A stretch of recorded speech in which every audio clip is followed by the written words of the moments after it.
Stepping up the effort to stop the spread of Ebola. Today, new screenings started at Kennedy Airport.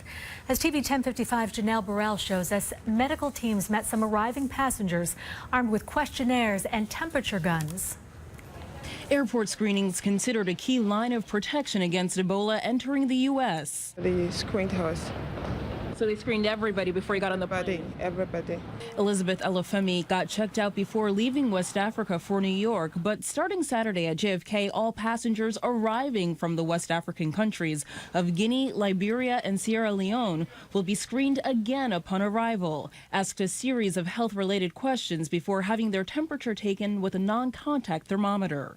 If any travelers are found to have either a fever or a history of contact with an Ebola patient, then our on-site quarantine officer will respond in person and do a detailed interview of that individual, make a risk assessment, take additional action as necessary and appropriate. JFK is the first airport in the country to begin the mandatory screenings. Newark, Washington Dulles, Atlanta Hartsfield, and Chicago O'Hare will soon follow.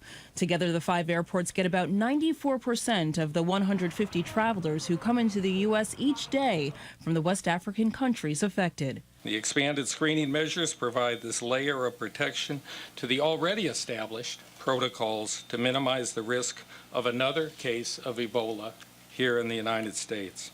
Passengers now prepared for longer lines at customs, an inconvenience, but one they're willing to deal with. If it delays flights and you have to be at the airport another hour earlier, or it's going to take another hour after, I think that's important for everyone's safety. At least to know my status.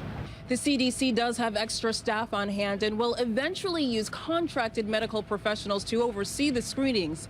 The screenings are expected to begin next week at the other 4 airports. At JFK, Janelle Burrell, TV 1055. An American cameraman infected with Ebola is recovering in Nebraska. Doctors are treating him with an experimental drug and says he is showing some improvement. And relief tonight after a scare of Ebola in Brooklyn. Doctors quarantined a teenager rushed to Brookdale Hospital yesterday with Ebola-like symptoms. The teen, recently back from a 2-week trip to the Sudan, had a high fever and passed out in his family's Brooklyn apartment.